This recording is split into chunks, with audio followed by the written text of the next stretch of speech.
खेड्याचा देश आहे, शेतकऱ्यांचा देश आहे आणि येणारी मंडळी ही शेतकऱ्यात नाही, ग्रामीण भागात आली आहे. त्याही अर्थानं आपला त्याच्याशी संबंध आहे. आणि मग हे सगळं आज आपण पाहतो ते बरोबर आहे का ह्या परंपरेतलं? त्याच्यामध्ये आपल्याला काही करता येईल का? किंवा ह्या परंपरेनं जे काय आपल्याला दिलंय त्याचा आपल्या आंदोलनाला उपयोग काही करता येईल का? विषय कसा नाजूक आहे, लक्षात घ्या. आपण उपेक्षित जरी विषय करत असलो तर तुम्ही 2-4 दिवसापूर्वी काल परवा पाहिला असेल की शरद पवार पक्षाच्या जो प्रवक्ता, लावंडे असं काहीतरी नाव आहे, आणि त्यांनी या वारकरी परंपरेमध्ये, वारकरी दिंडीमध्ये घुसखोरी झाली असं वक्तव्य केल्याबरोबर सगळा प्रतिगामी महाराष्ट्र त्यांच्या विरोधात उभा राहिला आणि काल त्यांच्यावर खटला दाखल केला आणि त्यांना 14 दिवसाची न्यायालयीन कोठडी दिली. म्हणजे ह्या विषयामध्ये, या वारकरी परंपरेमध्ये काहीतरी रहस्य आहे की ज्याच्यामुळे ही परंपरा प्रतिगाम्याला आपल्यापासून दूर घेऊन जायची, खऱ्या वारकऱ्यापासून दूर घेऊन जायची, खऱ्या कष्टकऱ्यापासून दूर घेऊन जायची. आणि म्हणूनच त्यांनी त्यांच्या पद्धतीने ती मांडणी व्हावी असा त्यांचा विचार आहे. मित्रांनो, साधारणपणे 1936च्या सुमाराला डॉक्टर आंबेडकरांनी जगातल्या सगळ्या देशामध्ये क्रांती कशी होती असा एक सिद्धांत मांडला. म्हणजे जे घडलेले होते त्या घडलेल्या आधारावर सिद्धांत मांडला.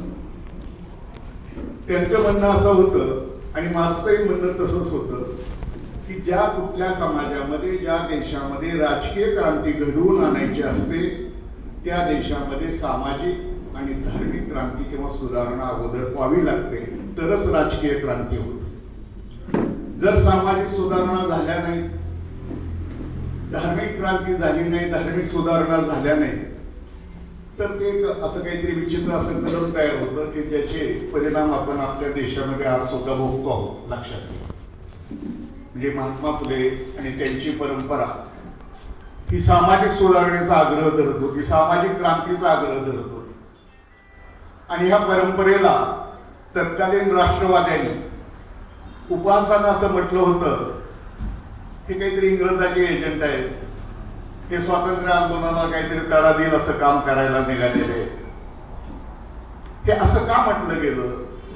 त्याची कारणं होती, त्याची 2 कारणं होती. पहिलं कारण असं की महात्मा फुल्यांनी जी काही मांडणी केली होती, आपल्याला सगळ्याला माहित असेल की महात्मा फुल्यांच्या 200 शताब्दीचं हे वर्ष आहे, गाडगे बाबांच्या शताब्दीचे हे वर्ष आहे, चौदार तळ्याच्या शताब्दीचे हे वर्ष आहे. अशा अनेक घटना या वर्षामध्ये घडलेल्या आहेत 100-200 वर्षामध्ये. तर महात्मा फुल्यांची जी मांडणी होती ती मांडणी अशी होती, आणि तिचाच उद्गार पुढे बाबासाहेबांनी केला. ती मांडणी अशी होती की जर या समाजामध्ये उद्या येणारं सरकार, दिसत होतं त्यांना, उद्या येणारं सरकार हे जर शेती आणि भटजींच्याच बाजूचं असेल तर आमच्या शेतकऱ्याचं काय होईल, आमच्या कष्टकऱ्याचं काय होईल, आमच्या राबणाऱ्या जनतेचं काय होईल? हे येणारं सरकार आमचं आहे का, याबद्दलचा विश्वास त्यांना त्या वेळेला वाटत नव्हता. आणि इतिहासही स्वातंत्र्य आंदोलनाचा पुढचा असाच आहे की स्वातंत्र्य जसं जवळ येत चाललं तसं या देशातल्या उद्योगपतीची एक फळी या चळवळीमध्ये शिरली आणि हे स्वातंत्र्य त्यांच्या दृष्टीने कसं उपयोगाचं होईल अशा पद्धतीचे प्रयत्न केले. सांगण्याचा हेतू असा आहे की महात्मा फुले त्यावेळेला म्हणाले होते की ह्या सुधारणा करा, सामाजिक सुधारणा करा, आर्थिक सुधारणा करा, धार्मिक सुधारणा करा. आणि धार्मिक सुधारणेच्या बाबतीमध्ये तर पुन्हा एकदा आपल्याला गुलामगिरी आणि शेतकऱ्याचा आसूड वाचायची वेळ आलेली आहे. पुन्हा एकदा वाचायची वेळ आली आहे. मगाशी राजननं काहीतरी एक प्रश्न विचारला, तसाच हा प्रश्न आहे की किती लोकांना गुलामगिरी माहिती आहे, किती लोकांना शेतकऱ्याचा आसूड माहिती आहे, किती लोकांना महात्मा फुल्यांनी शेतकऱ्याचं राजकारण कशा पद्धतीने उभं केलं याचा विचार आपण अवगत करून घेतलेला आहे. एकच उदाहरण मी सांगेल त्याचं की साधारणपणे 1883-84चा काळ आहे आणि इंग्लंडच्या राणीचा पुत्र भारतामध्ये आलेला आहे आणि त्याच्या स्वागताची एक मेजवानी मोठी पुणे शहरामध्ये ठेवली आहे. आणि अशा कार्यक्रमाला समाजातल्या प्रतिष्ठित, त्या अर्थानं प्रतिष्ठित, त्यांच्या अर्थानं प्रतिष्ठित अशा लोकांनाच निमंत्रण असतं. अशा निमंत्रकापैकी एक निमंत्रण महात्मा फुल्यांनाही होतं. आणि मग त्या कार्यक्रमाला आलेले जे निमंत्रित होते, जे उपस्थित होते, ते सोन्यानं अगदी मडलेले, अलंकारानं नटलेले सरदार होते, जमीनदार होते, जागीरदार होते, मोठे व्यापारी होते आणि ते सगळे त्या कार्यक्रमाला हजर होते. आणि ते त्या ड्यूकचा म्हणजे त्या राजपुत्राचा त्यांना स्वागत करायचं होतं. आणि त्या प्रवेशद्वारावर एक जण अशा फाटक्या कपड्यामध्ये खांद्यावर घोंगडी टाकून डोक्यावर पागोट घेऊन हातामध्ये काठी घेऊन उभा राहिलेला. आणि तो उभा राहिलेला जो कोणी होता तो तत्कालीन देशातल्या शेतकऱ्याचा प्रतिनिधी होता. तोही आजच्या शेतकऱ्याचा प्रतिनिधी होता आणि ते होते महात्मा ज्योतिराव फुले. त्या प्रवेशद्वारावर उभी राहिले. त्यांना अगोदर लवकर सोडलं गेलं नाही. नंतर त्याने आपल्या जवळचं इन्व्हिटेशन कार्ड दाखवलं आणि मग त्यांना आतमध्ये सोडलं. काय सांगितलं, मी फारसा लांबवत नाही त्यांचा हा मुद्दा, थोडक्यात सांगतो की त्यांनी काय सांगितलं त्यावेळेला की आता भाषणं झाली की राणीच्या राज्यामध्ये शेतकरी सुखात आहे. आता भाषणं झाली की शेतकरी सुखात आहे. हे स्वातंत्र्यातही होत होतं आणि हे स्वातंत्र्यातही अशीच भाषणं होत आहे. स्वातंत्र्यातही अशीच भाषणं होत आहेत की शेतकरी सुखात आहे, बळीराजा सुखात आहे, त्याला अशा योजना द्यायच्या, त्याला तशा योजना द्यायच्या. ह्या गोष्टी आपण आधी ऐकतो. तर महात्मा फुले म्हणजे ही गोष्ट खोटी आहे. हे कुणाला सांगत होते? ते त्या राजपुत्राला सांगत होते. ते लक्षात घ्या. कुठला राजपुत्र होता की ज्या राज्याचा सूर्य कधीही जगाच्या पाठीवर मावळत नाही अशा साम्राज्याचा तो प्रतिनिधी होता. आणि त्याला ते सांगत होते की तुम्ही जे सांगताय ते खोटं आहे. इथला शेतकरी दुष्काळानं गांजलेला आहे, इथला शेतकरी सावकारानं लुटलेला आहे, इथला शेतकरी धर्मांध शक्तीने पिळून टाकलेला आहे. आणि तो असा उघडा नागडा आहे माझ्यासारखा शेतकरी. आणि मग प्रश्न या ठिकाणी आपल्यासारख्या कार्यकर्त्याच्या डोक्यामध्ये व्हावा. ह्याला राजकारण म्हणतात. ह्याला पहिल्या दर्जाचं राजकारण म्हणतात. लक्षात घ्या. ह्याला राजकारण म्हणतात. राजकारण म्हणजे निवडणूक नव्हे नुसती. राजकारण म्हणजे परिवर्तनाचा लढा आणि त्या परिवर्तनाच्या लढ्यामध्ये या देशातला शेतकरी किती महत्वाचा आहे हे महात्मा फुलेंनी सांगितलं. महात्मा फुलेंनी हे सांगायच्या अगोदर एक घटना अशी घडली होती की न्यायमूर्ती रानडेंनी या देशातला शेतकरी आता इंग्रजाच्या काळामध्ये सुधारलेला आहे, प्रगत झालेला आहे असं काहीतरी लिहिलेलं होतं. आणि महात्मा फुलेंनी त्याचा प्रतिवाद केला. ते तोडून काढलं की जे लिहिलेलं आहे ते चुकीचं आहे. माझा मुद्दा इतकाच आहे या ठिकाणी की ही जी काही वारी आहे, ही काही जी परंपरा आहे ही शेतकऱ्याचीच आहे. ही शेतकऱ्याचीच आहे, ग्रामीण भागातली आहे. आणि ही परंपरा कशी सुरू झाली आता विचार करण्यापूर्वी बाबासाहेब आपल्याला सांगताय तो अगोदर कुठलीही क्रांती होऊ द्या, आपल्याला उद्या क्रांती करायची असेल अशी कल्पना करू की आपली क्रांती दाराजवळ आली तर आपल्या अंगामध्ये, आपल्या शरीरावर जे सामाजिक दूषण आहे, ज्या चुकीच्या पद्धती आहेत, ज्या रूढी आहेत, त्या सगळ्याचा निराश झाल्याशिवाय आपण क्रांतीला समोर जाऊ शकत नाही. ही गोष्ट नीट लक्षात घ्या. कारण क्रांती म्हणजे सरकार बदलणं नव्हे. सरकार म्हणजे सत्ता फक्त राजकारणातच असते अशी नाही. सत्ता शिक्षणात असते, सत्ता समाजकारणात असते, सत्ता अर्थकारणात असते, सत्ता धर्मकारणात असते, सत्ता सगळीकडे असते. ती तुरुंगात असते, ती पोलिसात असते, ती वर्तमानपत्रात असते. आपल्या जगण्याच्या सगळ्या अंगामध्ये सत्ता केंद्रस्थानी असते. आणि या सगळ्याला बदललं ते परिवर्तन झालं. नाहीतर सरकार तर नेहमीच बदलते. पवाराचं सरकार गेलं, फडणवीसाचं आलं, फडणवीसाचं जाईल, पुन्हा शिंदेचं, ह्याच्यामध्ये काय फरक पडणार आहे? सरकार तर बदलतच राहतात. सरकार बदलणं ही महत्वाची गोष्ट नाही या संदर्भामध्ये. तर ही जी काही सत्ता आहे, बहुमुखी अशी सत्ता आहे, जीवनाच्या सर्व अंगावर वर्चस्व गाजवणारी जी सत्ता आहे, त्या सत्तेशी त्या क्रांतीचा संबंध आहे. आणि मग त्यावेळेला बाबासाहेबांनी उदाहरण दिले. त्यांनी उदाहरण असं दिलं की युरोप मुक्त झाला तो मार्टिन ल्युथरच्या धार्मिक क्रांतीनंतर मुक्त झाला. त्याच्या अगोदर युरोप त्या धर्मांध शक्तीच्या सगळ्या गोंधळामध्ये अडकलेला होता. जीवनाच्या सगळ्या अंगामध्ये धर्माची सत्ता होती. कॉम्रेड लक्षात घ्या की आपल्या देशामध्ये असं धर्मयुद्ध झालेलं नाही. युरोपामध्ये अशी धर्मयुद्ध झालेली. आपल्याकडे होतं की राजाला सुद्धा कोणीतरी भटजीनं राजा म्हटल्यानंतर तो राजा असतो. कितीही मोठा पराक्रम करू द्या, महाराष्ट्र नव्यानं उभा करू द्या, मावळे तयार करू द्या, शेवटी त्याला मान्यता कुणाची लागायची? त्या व्यवस्थेमध्ये म्हणतो मी, त्या व्यवस्थेमध्ये मी जातीच्या संदर्भानं बोलत नाही, नीट लक्षात घ्या. भटजीचीच मान्यता लागायची. म्हणून शिवाजी महाराजांसारख्या पराक्रमी राज्यकर्त्याला सुद्धा राज्याभिषेक करायची गरज पडली. खरं म्हणजे राज्याभिषेक करायची काहीच गरज नव्हती, पण त्या अर्थानं हा राजा झाला असं काहीतरी मान्यता असावी समाजामध्ये, असा काहीतरी विचार आला आणि मग तो राज्याभिषेक 2 वेळा झाला आपण पाहतो. आणि दोन्ही वेळेला गडावरून खाली उतरून वाकून जाऊन इतकी धनदौलत संपत्ती भटजीनं मिळवली आणि तो राज्याभिषेक केला असा तो इतिहास आहे. माझा मुद्दा इथं या ठिकाणी असा आहे की मार्टिन लुथरनं ह्या धार्मिक परंपरा रूढी पुरसटलेल्या, म्हणजे स्वर्गात जायचे पास विकत मिळायचे त्या काळामध्ये, स्वर्गात जायचे पास विकत मिळायचे अशा अत्यंत अशा मागास पद्धतीला मार्टिन लुथरनं विरोध केला आणि मग युरोप राजकीय क्रांतीच्या दारात येऊन पोहोचला. इंग्लंडमध्ये प्युरिटिझम म्हणजे शुद्धतेची एक चळवळ सुरू झाली आणि ती चळवळ सामाजिक आणि धार्मिक बाबतीतच होती आणि त्याच्या परिणामी इंग्लंडला स्वातंत्र्य मिळालं. अमेरिकेमध्ये असंच घडलं. अरबांची सत्ता उभी राहण्याच्या अगोदर मोहम्मद पैगंबराला धार्मिक आणि सामाजिक सुधारणा कराव्या लागल्या आणि मगच अरबाची सत्ता उभी राहिली असं आपल्याला दिसतं. भारताच्या इतिहासामध्ये चंद्रगुप्ताचं साम्राज्य उदयाला येण्याच्या अगोदर गौतम बुद्धाला अशाच पद्धतीची धार्मिक क्रांती करावी लागली, सामाजिक क्रांती करावी लागली आणि मग चंद्रगुप्ताची सत्ता जन्माला आली. महाराष्ट्राच्या दृष्टीने आपण पाहिलं तर इथं शिवरायाची सत्ता उभी होण्याचा पाया या महाराष्ट्रातल्या संत चळवळीनं घातलेला होता. हा मुद्दा मला तुमच्या पुढे मांडायचा की संत चळवळीनं हा पाया घातलेला होता. म्हणजे याच्याकडे दुर्लक्ष करण्यासारखी ही गोष्ट नाही, लक्षात घ्या. अशीच गोष्ट कधी घडलेली आहे की शिखाची सत्ता उभी राहिली ती गुरु गोविंद सिंगाच्या धार्मिक सुधारणेच्या पायावरच उभी राहिली. म्हणजे सिद्धांत असा होता बाबासाहेबांचा की राजकीय क्रांती व्हायची असेल तर समाजाच्या सगळ्या अंगातली ही जुनाट असलेली कुळी करून पुस्तकं सगळी जळून जावे लागतील, झगडावी लागतील आणि मगच क्रांती सन्मुख आपण होऊ.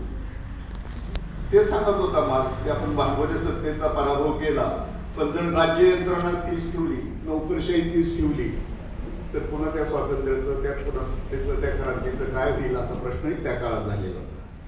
तर अशा सगळ्या गोष्टीमध्ये दिसतंय की धार्मिक क्रांतीची, धार्मिक सुधारणेची, धर्म या गोष्टीची अत्यंत महत्वाची अशी आपल्या समाज जीवनामध्ये असलेलं स्थान आहे. आणि त्याच्याकडं मी आपलं मोकळ्या मनानं मतं मांडतो तुमच्याकडं. माझी मतं काही एका वेळेस पटायची नाही, आपण चर्चा करू आणि तुम्ही काहीतरी मला वेगळं सुचवलं ते मला पटलं आणि ते योग्य असलं तर, मला पटण्याचा सवाल नाही, ते योग्य असेल तर ते मी स्वीकारेन. धर्माच्या संदर्भामध्ये आपण आपल्या देशाचा विचार योग्य पद्धतीनं न करता मार्क्सवादी व्यवहार करतो. पाश्चात्य जगातला जिथं सरंजामशाही पूर्ण संपलेली आहे, आपल्या देशातली सरंजामशाही आजही संपलेली नाही. हा देश असा आहे की जगाच्या पाठीवर जेवढे धर्म आहेत तेवढे सगळे धर्म या देशामध्ये आणि सगळ्या धर्मामध्ये इथले लोक विखुरले आणि त्या धर्माच्या बाबतीमध्ये आपलेच गैरसमज आहेत असे नव्हे, पण आपले गैरसमज आपल्या दृष्टीनं महत्वाचे आहेत, इतरांचे गैरसमज आहेत. उदाहरणार्थ ज्याला आपण ब्राह्मणी राष्ट्रवादी बनतो त्यांचे गैरसमज आहेत. त्यांचा पहिला मुद्दा आहे की आळतेकरासारखे विद्वान आक्षेप घेत आहेत. काय आक्षेप घेत आहेत की महाराष्ट्रानं संतांना महाराष्ट्रात जे काही काम केलं, काय काम केलं म्हणतायत ते, तर भगवान गौतम बुद्धाचा विचार वेगळ्या अंगानं रुजवायचा या ठिकाणी प्रयत्न केला. हा वरवरचा साधा सोपा विषय झाला. अगदी अलीकडच्या काळामध्ये नवभारत नावाचं वाईमधून एक साप्ताहिक निघत असतं, मासिक निघत असतं. त्याच्यामध्ये राजवाड्यांचा एक लेख आहे, विश्वनाथ काशीनाथ राजवाडे, आणि त्यांनी आपली मळमळ व्यक्त केलेली आहे. काय मळमळ व्यक्त केलेली आहे की ह्या संत चळवळीमुळं तळागाळातली माणसं शहाणी झाली, हुशार झाली, अभ्यास करायला लागली आणि काही लोकांना तर गुरुचा मान मिळायला लागला. तळागाळातल्या लोकांना गुरुचा मान मिळायला लागला. मला वाटतं माझं बोलणं लक्षात येतं ना तुमच्या सगळ्यांच्या. त्यात जरा मी मास्तर आहे, पण मास्तरला चेहऱ्यावरच वाचायची सवय असते की तळागाळातल्या लोकांना काहीतरी धर्माचा अधिकार मिळाला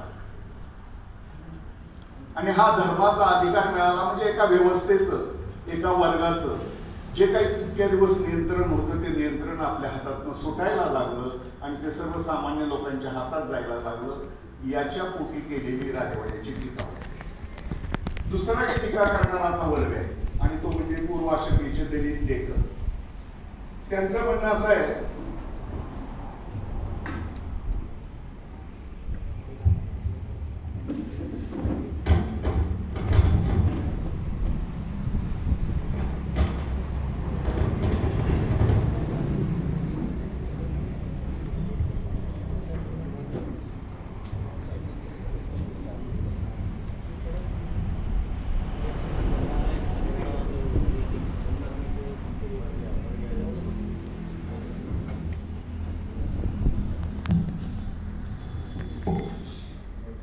ते लावलं ना हो ना.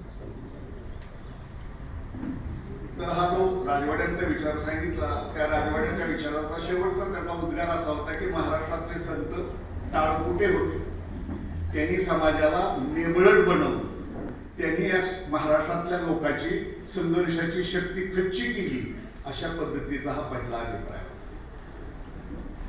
मला का कुठं ते तपासून पाहावं लागेल आपल्याला. तो जर खरा असला असता तर शिवराया तुकोबाच्या कीर्तनात जाऊन बसला नसता, नीट लक्षात. तो जर आक्षेप खरा असला असता तर शिवाजी महाराज तुकारामाच्या कीर्तनात जाऊन बसले नसते. दुसरा आक्षेप आहे पूर्वाश्रमीच्या दलित लेखकांचा. त्यांचं म्हणणं काय की या संतांच्या चळवळीनं दररोजच्या जीवनामध्ये, ऐहिक जीवनामधल्या वर्ण व्यवस्थेविरुद्ध, जाती व्यवस्थेविरुद्ध लढा दिलेला नाही. ऐहिक जीवनामध्ये लोकशाही निर्माण केली नाही. संतांना लोकशाही निर्माण केली ती आध्यात्मिक क्षेत्रामध्ये निर्माण केली, ती चंद्रभागेच्या वाळवंटामध्ये निर्माण केली आणि तिथं त्या लोकशाहीचा खेळ त्यांनी केला की खेळ मांडलेला वाळवंटी काठी नाचती वैष्णव भाई, एकमेकाच्या पाया पडतायत, सगळा अभिमान विसरलेले, गळाभेटी करतायत. हा जो काही लोकशाहीचा साधन दिसणारं स्वरूप हे वाळवंटात झालं, पण प्रत्यक्ष जीवनामध्ये झालेलं खरी गोष्ट. हा आक्षेप आहे, पण तो खरा आहे का खोटा का बघूया. तिसरा आक्षेप आहे आपल्यासारख्या मार्क्सवाद्यांचा. आपलं म्हणणं काय आहे की संतांनी सरंजामशाही संपवली नाही, तिच्या विरुद्ध संघर्ष केला नाही, तिच्या विरुद्ध लढा केला. त्यातला तिसरा आक्षेप आपण आपल्या संदर्भातला असल्यामुळे त्याच्याकडे लक्ष देऊया. मार्क्सनं सांगितलंय की मनुष्य इतिहास घडवतो, मनुष्य इतिहास घडवतो, पण त्याला त्याच्या मर्जीप्रमाणे इतिहास घडवता येत नाही. त्याला त्याच्या मर्जीप्रमाणे इतिहास घडवता येत नाही. भूतकाळापासून जे थेट त्याच्यापर्यंत आलेलं असतं ते त्याला स्वीकारावं लागतं आणि ते स्वीकारून त्याला काही गुण करायचं असं ते करावं लागतं. भूतकाळातून आलेलं म्हणजे इथं आपल्याकडं हा वारकरी संप्रदाय कधी निर्माण झाला याचं एक बहिणाबाईनं लिहिलेला अभंग आपल्यापैकी बऱ्याचशा लोकांनी उजळता कवीनं ऐकलेला असतो. हे लक्षात घ्या की काहीतरी संतांबद्दल बोलणं म्हणजे काहीतरी मागासपणाचं बोलणं आहे असा सुद्धा आपला समज लक्षात घ्या. संतांबद्दल बोलणं म्हणजे काहीतरी जुन्या पद्धतीचं बोलणं, जुन्या काळातलं बोलणं, बिगर उपयोगाचं बोलणं, असा एक आपला समज आहे. तर मी काय सांगत होतो की बहिणाबाईचा एक अभंग आहे, आपल्यापैकी अनेक लोकांना माहित असेल. ज्ञानदेवे रचिला पाया उभारिले देवालया, ज्ञानदेवे रचिला पाया उभारिले देवालया, नामा तयाचा किंकर त्यांनी केला हा विस्तार. जनी जनार्दन एकनाथ खंब दिला भागवत, दिंड्या पताकाचा भार भजन करा सावकाश तुका झालासे कळस. म्हणजे ज्ञानेश्वरापासून तुकारामांची परंपरा आपल्या संतांची परंपरा म्हणून आपल्याकडे सांगितली. ज्ञानेश्वरापासून ते तुकाराम परंपरा आहे. 12व्या शतकापासून ते तुकारामापर्यंत म्हणजे 17व्या शतकापर्यंतची ही परंपरा आहे. या परंपरेमध्ये सुद्धा दोन भाग आहेत. शाळेत असलं नसतं बघा, त्याच्यावर मी जरा शाळेत असलं काय नसतं, मध्ये पाणी नाश्ताच करायला लागले असं काही नसतं. तर शाळा आहे म्हणलं तर शाळेचेच नियम पाळले पाहिजे ना. बरोबर. या नियमाला अर्थ आहे ज्ञान ग्रहण करायचे म्हणून ते तयार केलेले नियम. ते काय मिलिटरीचे आणि संघाचे नियम नाही, ते नियम आहेत ज्ञानार्जनाच्या प्रक्रियेत ते नियम आहेत. आणि त्या नियमामुळे एकाग्रतेचा काहीतरी कुठेतरी संबंध आहे ऐकणाराच्या आणि बोलणाराच्या. बोलणारात गडबड झाली की ऐकणारात गडबड झाली की बोलणाऱ्याच्या डोक्यामध्ये सुद्धा काय होते, गडबड तयार होते. तर हा जो परंपरा सांगितली ज्ञानेश्वरापासून ते तुकारामापर्यंत, तुकाराम कळस असं म्हटलंय. पण ज्ञानेश्वर पाया आहे का याच्याबद्दल मतभेद आहे, याच्याबद्दल मतभेद आहे. आणि खास करून विदर्भातल्या मंडळीनं ते लक्षात घ्यावं की काय मतभेद आहेत. विदर्भामध्ये अत्यंत विद्वान असे कोलते नावाचे नागपूर युनिव्हर्सिटीचे कुलगुरू होऊन गेले आणि त्यांनी एक पुस्तक लिहिलं संशोधनपर असं. त्या पुस्तकाचं नाव आहे संत वाङ्मयाची सामाजिक फलश्रुती. म्हणजे संतांच्या कामाचं सामाजिक काय झालं बाबा याच्यात जन्माला आलं. तर पहिला मुद्दा ते मांडतायत की ही वारकरी परंपरा ज्ञानेश्वरापासून सुरू झालेली नाही, ती चक्रधरापासून सुरू, ती चक्रधरापासून मानगाव पंथापासून सुरू झालेली परंपरा आहे. मी विदर्भातल्या लोकांना का म्हटलं तर ते केंद्र आहे महानुभावाचं विदर्भात. विदर्भामध्ये म्हणजे फलटण पासून निघालेला महानुभाव पंथ विदर्भापर्यंत गेले. आपण ज्ञानेश्वराला मोठेपण देतो, मोठेपण देत त्याच्याबद्दल वाद नाही, ज्ञानेश्वर मोठेच होते याच्याबद्दल दुमत असायचं काहीच कारण नाही. की त्यांनी मराठी भाषेमध्ये गीता आणली असं आपण म्हणतो त्याच नाही. पण ज्ञानेश्वराच्या अगोदर चक्रधरानं महानुभाव पंथात जे जे साहित्य लिहिलंय ते सगळं साहित्य मराठी भाषेमध्येच लिहा असा दंडक घालून दिलेला. त्याला अर्थ काय लक्षात घ्या की जेव्हा भाषेच्या माध्यमातून चळवळीला सुरुवात होते, भाषेच्या माध्यमातून विचार मांडला जातो. आज भाषाच अशा गोंधळात सापडलेले साम्राज्यवादी वातावरणामध्ये दररोज एखादी भाषा इथली व्यवस्था पोटामध्ये गरम करून टाकते आणि शेवटी एखादीच भाषा शिल्लक ठेवायची त्या दिशेला आपला जगाचा व्यवहार चालले. आपण पाहतो विसंगती आपल्याकडे, एखाद वेळेला विसंगती पाहतो. काय विसंगती दिसते आपल्याला. अभिजात मराठीचा दर्जा आपल्याला मिळाला, एकमेकाचा आपण खूप कौतुक करतो. मराठी भाषेचं साहित्य संमेलन अटिकेपार सदाशिवभाऊ गेला म्हणजे देशाच्या बाहेर संमेलन गेलं, त्याचंही कौतुक. पण लक्षात घ्या की त्याच वेळेला ज्या महात्मा फुल्यांनी शेतकऱ्याच्या खेड्यातल्या मुलांना मराठी भाषेत शिक्षण द्या, त्यांच्या भाषेत शिक्षण द्या, त्यांच्या भाषेत बोलणारे विद्यार्थी द्या असं सांगितलं. त्या महाराष्ट्रामध्ये 1956 ते 60च्या काळामध्ये जो संयुक्त महाराष्ट्राचा लढा झाला, शोभाबाईंनी मला जे सांगितलं, मला ज्या नेत्याची नावं सगळी सांगितली तुमच्याकडं, त्या सगळ्या नेत्यांनी या महाराष्ट्रामध्ये रणतंत्र तयार केलं. 160 लोकांचा हुतात्मा म्हणून बलिदान म्हणून रक्त सांडलं आणि मराठी भाषा ही महाराष्ट्राची भाषा असावी ही त्यातली एक महत्वाची मागणी होती. ही भाषा महाराष्ट्राचं राज्य, सगळा कारभार हा मराठीतून चालेल.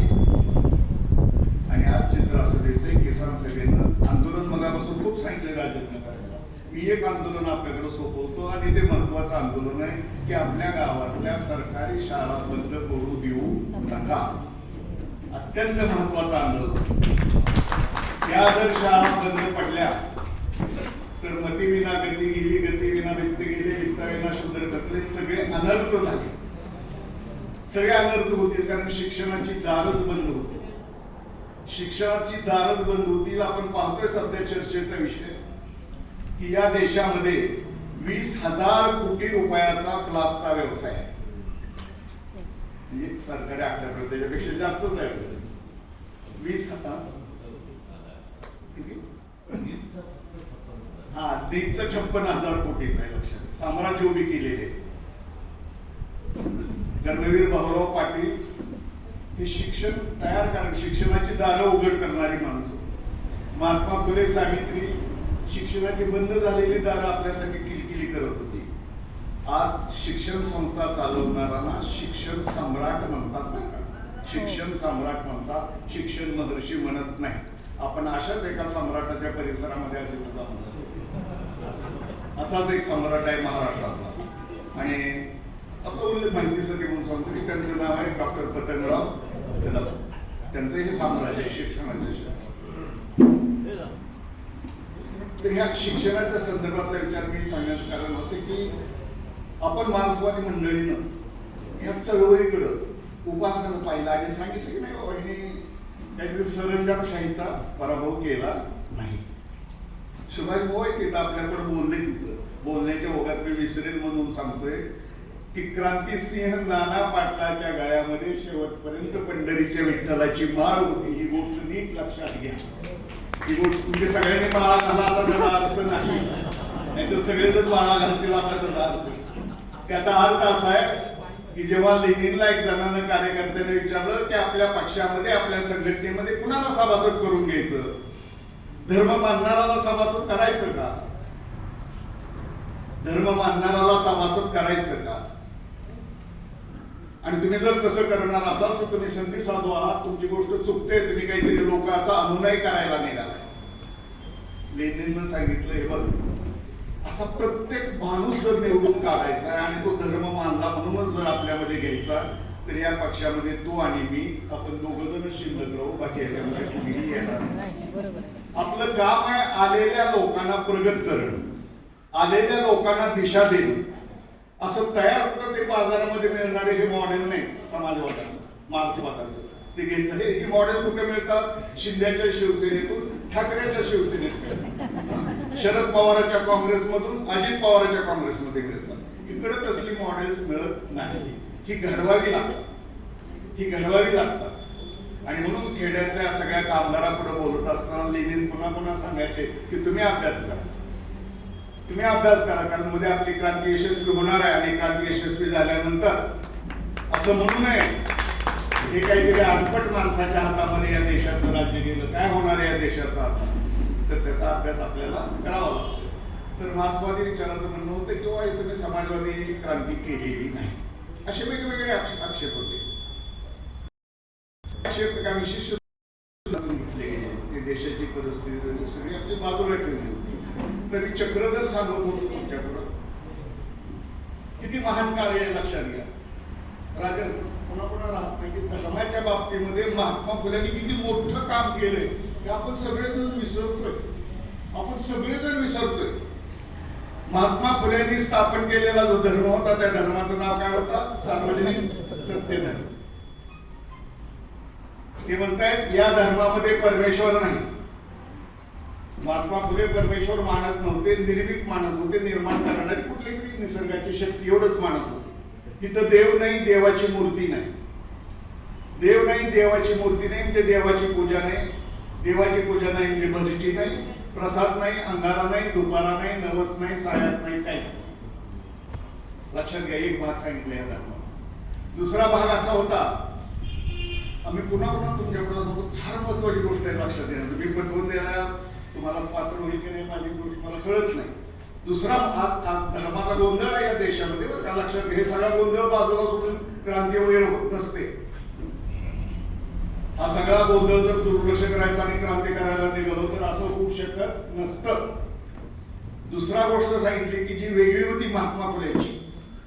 महात्मा फुल्यांच्या अगोदर अनेक धर्मसुधारकांना, धर्मसंस्थापकांना काय सांगितलं होतं की ही माया आहे, हे भ्रम आहे, हे खोटं आहे, हा पाण्याचा बुडबुडा आहे, हा मायेचा खेळ आहे.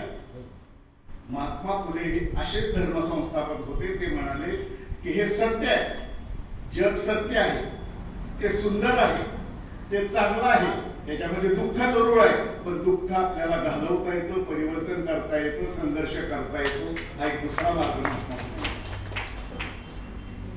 हा एक धर्माचा काय अर्थ आहे. आणि महात्मा फुल्यांचा तिसरा धर्माचा अर्थ होता आजच्या काळामध्ये ऐकल्यानंतर असा शॉक बसतो माणसाला. काय म्हणत होते की त्यांचा धर्म एका धर्मापुरता नव्हता, विश्वाचा धर्म होता. आपण जगाचं तत्वज्ञान मांडणारी माणसं आणि ते म्हणतात की विश्वाचा धर्म आहे, इथं कोणी लहान नाही, इथं कोणी मोठा नाही, इथं कोणी प्रेषित नाही, इथं कोणी अनुयायी नाही. मी काही ते धर्म स्थापन केलं असं नाही, मी फक्त सत्याचा शोध घ्यायला निघालो आणि ते शोध घेत घेत मला जे समजले ते मी तुमच्या पुढे मांडायला लागलो. आणि माझा हा धर्म हा विश्वाचा धर्म आहे, हा जगाचा धर्म आहे. आणि जगाचा धर्म आहे असं सांगणाऱ्या त्या माणसाने 200 वर्षापूर्वी आपल्या संघर्षाचं पुस्तक, आपल्या संघर्षाचं दस्तऐवज निग्रोच्या चळवळीला अर्पण केलेलं होतं. इतका मोठा हा माणूस होता, इतकं मोठं तत्वज्ञान त्यांनी सांगितलं. विश्वासा धर्म आहे असं त्यांनी सांगितलं आणि त्या धर्मामध्ये त्यांचे जे काय अपेक्षा होत्या त्या सुधारणा झाल्या नाही. पुढे आपण पाहतोय महात्मा फुल्यांचा विचार बाबासाहेब बोलायला लागले. म्हणजे काहीतरी दुय्यमत्व आहे त्यांच्या ठिकाणी असं मी म्हणत नाही, ती परंपरा आहे. तो वारकऱ्याच्या मंदिरातली विना आहे एकच ठेवायची पुरुषाच्या गळ्यामध्ये आहे, ती सतत चालू राहायची. बाबासाहेबांना तो विचार घेतला. बाबासाहेबांना तो विचार घेतल्यानंतर बाबासाहेबांच्या घरामध्ये सुद्धा कबीर पंथाची पूजा अर्चा होते. लक्षात कबीर पंथ होते त्याच्यापुढे. आणि बाबासाहेबांना अनेक वेळा प्रयत्न केले की ह्या धर्मामध्ये सुधारणा व्हावी आणि सुधारणा न झाल्यामुळं त्यांना पुढचा निर्णय घ्यावा लागला आणि वेगळ्या धर्माचा मार्ग स्वीकारावा लागला. म्हणजे त्यांनी सुद्धा वेगळा धर्म निवडला. त्यांनी सुद्धा वेगळा धर्म निवडलाय, लक्षात घ्या. म्हणजे आपण धार्मिक व्हा असं म्हणत नाही मी तुम्हाला. आपण कम्युनिस्ट आहोत, आपल्याला धर्म नाही हे मला मान्य आहे. पण समाजाला धर्म आहे ना, लोकाला धर्म आहे ना, आणि लोकात आपल्याला काम करायचं. त्यांनी सुद्धा वेगळा धर्म केला. मी राजन सारख्या अभ्यासकांना सांगेल की आपले एक विचारवंत आहे मार्क्सवादाचे. त्यांनी धर्माबद्दल अत्यंत सखोल असं चिंतन केलं. त्यांचं नाव आहे डी.के. बेडेकर. डी.के. बेडेकर. आणि बेडेकर सुद्धा काय सांगतायत, कितीही प्रगती होऊ द्या विज्ञानाची, नीट लक्षात घ्या, मी तुम्हाला अंधश्रद्धेकडे घेऊन चाललेलो नाही. कितीही विज्ञानाची प्रगती होऊ द्या, शेवटी अशी अवस्था तयार होते, एक श्रद्धेचा विषाद तयार होतो आणि त्याला त्याने नाव दिलंय की धर्मप्राय श्रद्धा. धर्म नव्हे पण धर्मासारखी श्रद्धा. आणि धर्मासारखी श्रद्धा बेडेकर जे सांगतायत ती श्रद्धा महात्मा फुले सांगतायत ती श्रद्धा म्हणजे नैतिकता. नैतिकता हाच धर्म, त्याच्यापेक्षा वेगळा धर्म नाही. नैतिकता हाच धर्म. तर आपण हे अशा वेगवेगळ्या पद्धतीने सुरू झाला आणि चक्रधरापासून ही परंपरा, चक्रधरांनी जे काम केलं महाराष्ट्रात, फार मोठं काम केलंय महानुभाव पंथाने. जसं मग अशी शिवाय तो सांगत होते आपल्याला की आपलं आपण असं उपेक्षित होत, आपली प्रसिद्धी होत नाही, आपलं काही नाही. तसाच ह्या धर्मात ह्या संप्रदायाबद्दल झाले बरं का, लक्षात. त्यांचा सतत अपमान झाला, त्यांचं दर्शन अशुभ मानलं गेलं. कारण त्यांच्या अंगावर कसले कपडे, काळे कपडे, अशुभ दर्शन मानलं गेलं. पण त्यांचं तत्वज्ञान बघा, चक्रधराचं त्यांनी सांगितलेल्या तत्वज्ञानामध्ये पहिली गोष्ट होती की वेद आवश्यक आहेत असं नाही आणि वेदाला पूर्ण विरोध केलेला नाही. पण वेद आहे, चातुर्वर्ण्य मोडलं पाहिजे. मोडलंय का चातुर्वर्ण्य? आता नव्या स्वरूपात सगळ्या जातीमध्ये पुन्हा आलं, दलितामध्ये सुद्धा पुन्हा आलं. दलितात सुद्धा ब्राह्मण तयार झाला, मराठ्यात सुद्धा ब्राह्मण तयार झाला. नव्या जाती पुन्हा नव्याने जन्माला आल्या. ब्राह्मण म्हणजे तरी काय, की आम्ही उच्च आहोत, आम्हाला सगळं कळतं, आम्ही तुम्हाला सांगतो, आम्ही जे सांगतोय ते तुम्ही ऐकायचं, त्याच्यापेक्षा जास्त काही बोलायचं नाही. अशी जी अहंकाराची प्रवृत्ती असते त्याला म्हणायचं ब्राह्मण्य. आणि हे सगळीकडे आले, हे ब्राह्मण्य सगळीकडे आले, लक्षात घ्या. हे काही फक्त ब्राह्मण समाजामध्येच आलंय असं नव्हे, समाजाच्या सगळ्या अंगामध्ये ब्राह्मण्य आहे. आपले पानसरे त्या संदर्भातले की सगळी माणसं वर तोड करून चालली, खाली बघायलाच तयार करा, आपल्या खाली बघायलाच तयार आहे, वर तोंड करून चालले. तर हे जे ब्राह्मण्यत्व आहे त्या ब्राह्मण्याला पहिल्यांदा चक्रधरांनी विरोध केला. चक्रधरांनी स्पर्श अस्पर्श हे सगळ्या गोष्टी झूट मानल्या. स्त्री पुरुष हा भेद झूट मानला. झोपडीमध्ये जाऊन त्यांनी जेवण घेतलं. स्त्रीचा जो मासिक धर्म असतो त्या धर्माच्या काळामध्ये काही विटाळ होईल अशी जी कल्पना असते, चक्रधरांना सांगितलं ही गोष्ट चुकीची आहे, ही गोष्ट खोटी आहे, असं काही नसतं.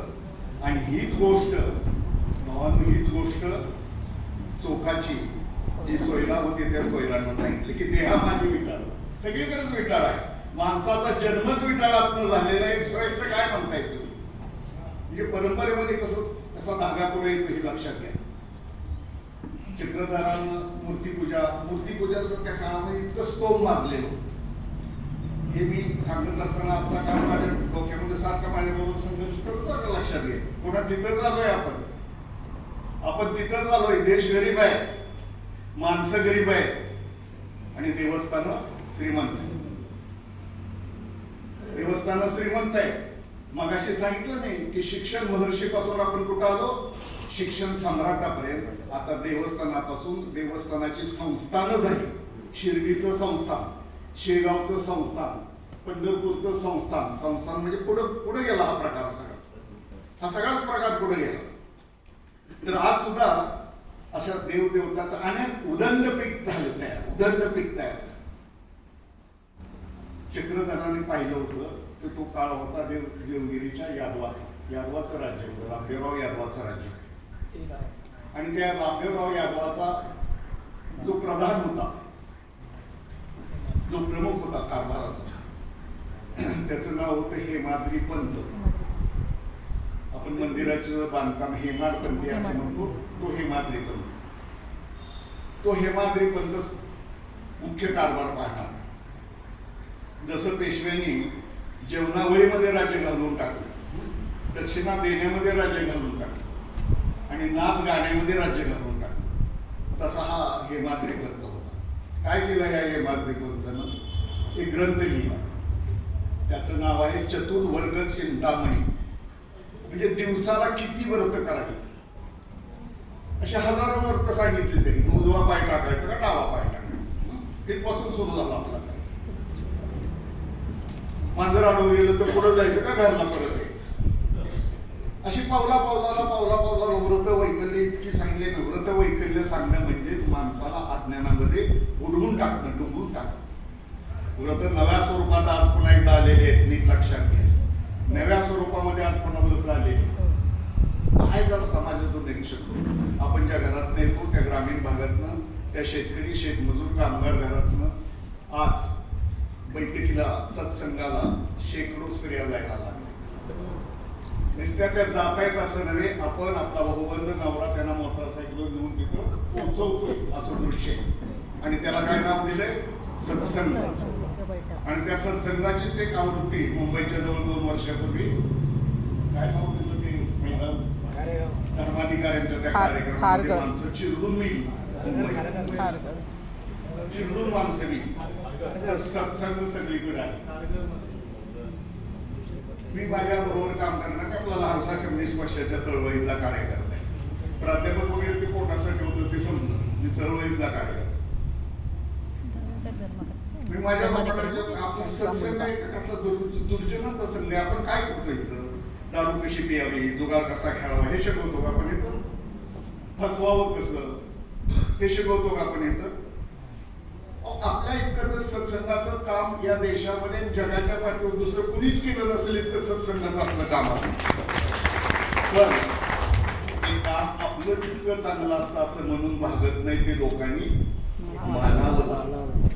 आम्ही किती चांगले आहोत हे आम्ही म्हणून चालत नाही. आम्ही किती चांगले आहोत हे कामामधनं दाखवावं लागत असतं. त्यासाठी संघर्ष करावा, कामातनं दाखवावं लागतं.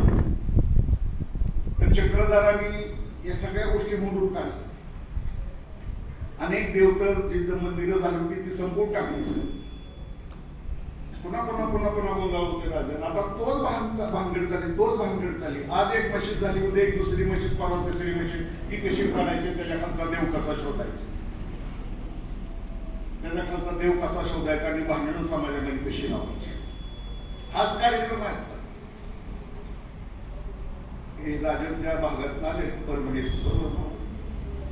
तिकडं नरसी नावाचं गाव आहे, नामदेवाची गुरु तिकडं नाव, विसोबा ठेसर त्यांचं नाव. नामदेव हा देवाचा लाडका संत, विठ्ठलाचा लाडका संत.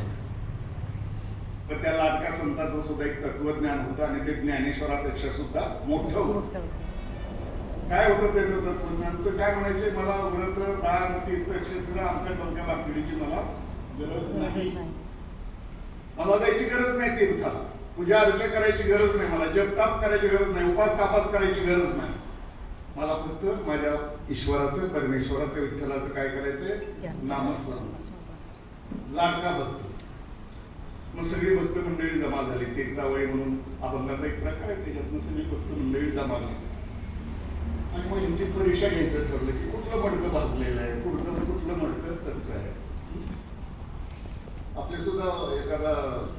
सारखा शिक्षक येत होता का परीक्षा मडकं कसलं आहे की मडकं कसलं आहे घोषणा तर लय देते लाल शर्ट तर लय घातलाय अंगामध्ये कसलं आहे मी घातलो ना असं म्हणत नाही ते बघत होते हे मडकं कसलं आहे कॉम्रेड आम्ही घाबरायचो त्याच्या चांगल्या अर्थानं आदराच्या अर्थानं की असं त्यांच्याबरोबर जायचं सेल्फी घ्यायची असला प्रकार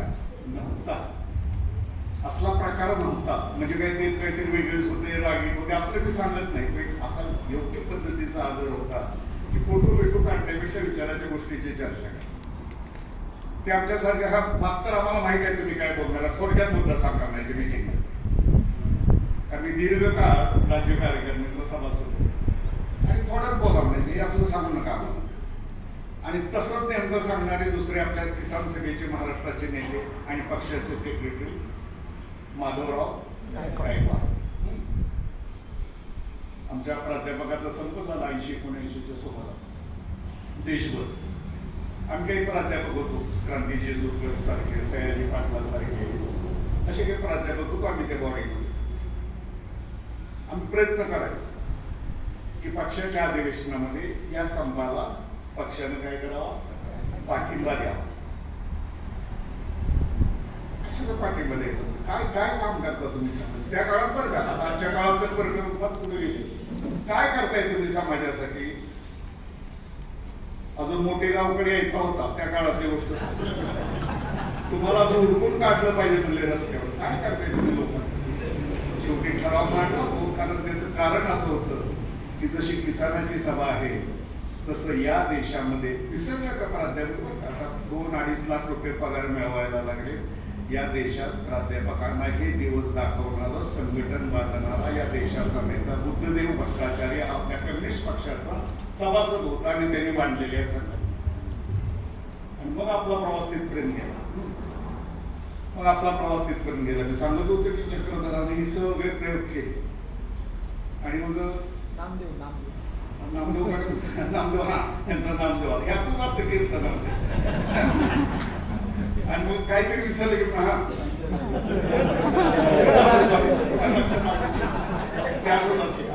तर नामदेवाचा सुभाष असे बसले सगळे संत परीक्षा सुरू झाली वर्धनची परीक्षेवरून मला आठवत परीक्षा घ्यायला मुक्ताबाई आहे योग्य होती परीक्षा कारण त्यांनी योग्याला सुद्धा सांगितलं योगी पावन मनाचा साही अपराध जनाचा टाकी उघडा ज्ञानेश्वरा जग झाले वन्नी संत रूपे व्हावे पाणी काय बसून बसला म्हणजे ज्ञानेश्वराचं सांगणार ती मुक्ता होती आदिशक्ती आहे ती मुक्ता परीक्षा घ्यायला निघाली एकेकाच्या डॉक्टर असं थापटणं मारायला नामदेवच्या डॉक्टरांकडे मडकं कसं आहे म्हणजे हे मडकं कसं आहे त्यावेळेच्या भाषेमध्ये का कसं आहे तर गुरु शिवाय ज्ञान नाही गुरु बिन ज्ञान का गुरु शिवाय ज्ञान नाही आणि कितीही भ्रष्ट असला तर वर्जी श्रेष्ठ आणि तोच गुरु असतो असा तो काळ की गुरु शिवाय ज्ञान नाही गुरु करा हे सांगायला लागलो मी मशिदी पाडायचा उद्योग सुरू झाला तर त्यातनं निघालेलं प्रकरण मग नामदेव गुरुच्या शोधात निघाले आपण कसं संत चरित्रातल्या ह्या कथा असतो त्याच्या पाठीमागचा त्या काळाच्या संदर्भात आपलं लक्ष घ्यायचं गुरुचा शोध करायला निघाले आणि एका मंदिरात ते गेले महादेवाची पिंड होती त्यांना वाटलं आपला गुरु भेटल आपल्याला आणि ते आतमध्ये गेल्यानंतर पाहता येतं त्या महादेवाच्या पिंडीवर पाय ठेवून तो एक झोपलेला माणूस पिंडीवरच पाय ठेवलेला पिंडीवर पाय ठेवायचा नसतो पिंडीवरचा विंचू जिवंत ठेवायचा नसतो ठोकायचा असतो बघा नीट लक्ष घ्या विंचू देवाऱ्यावर आला देवपूजा नावडे त्याला ते पैजाराचे काम अदमाचे अदम काहीतरी हिंदा आलाय बाबा हे आमदार आहे ह्याला कसं तुझ्या ह्याला कसं असं म्हणा असं नाही म्हणायचं तो ठोकायचाच असतो ठोकायचं ऐकायचं जे असतं तो ठोकायचं चावायचा त्याचा धर्म असतो आणि ठोकायचा आपला धर्म असतो नीट लक्ष ठोकायचा आपला धर्म असतो नाहीतर आपण म्हणायला राजाने आम्हाला चावतोय सारखं आम्ही ह्याला सोडतो राजाने कुठं सांगितलं त्याला सोडून द्यावं तर बघताय तर पाय ठेवलेला पिंडीवर अस्वस्थ झाला नामदेव त्यांनी त्यांचा पाय सरकवला जिथं पाय सरकवला तिथं खाली काय निघायला लागले महादेवाची पिंड निघाली सगळ्या मंदिरात सगळी प्रदक्षिणा पूर्ण झाली तर प्रत्येक ठिकाणी महादेवाची पीठ आहे. काय ह्याचा अर्थ होता? जरी स्त्री काष्टी पाषाणी सगळीकडे परमेश्वर, आहे. ज्याला परमेश्वर मानायचं त्याने लक्षात घ्या की परमेश्वर सगळीकडे आहे. ज्याला मानायचं ते सगळीकडेच आहे. तो ह्या मशिदीत आहे का, त्या मशिदीत आहे का, ह्या मंदिरात आहे का, त्या ठिकाणी आहे का, गंगेत आहे का, प्रयागमध्ये आहे का, काशीत आहे, हे काय काढलं? देव तर सगळीकडे आहे आणि त्यांनी सगळं दिलं म्हणतात. त्यांनी सगळं दिलं म्हणतात. आणि पुन्हा त्याला पंढरपूरच्या विठ्ठलामध्ये मुख्यमंत्री येतो आणि सांगतो की विठ्ठला पाऊस पडू दे, माझ्या शेतकऱ्यांचे फार हाल चालले. म्हणजे तो महाराष्ट्राचा मुख्यमंत्री आहे. तो देवाला ऑर्डर देऊ शकतो का? हे त्याचं काम नाही, देवाचं काम नाही, ते त्या मंत्र्याचं काम आहे. हे महाराष्ट्रातल्या शेतकऱ्यांना कसं जागवायचं हे मंत्र्याचं काम नाही, नीट लक्षात घ्या. खरं तर शिवाजीराव या देशाच्या निधर्मी राज्यघटनेच्या दृष्टिकोनातून आमचे भारत पाटणकर असलेल्या राहिलेच असतात. तो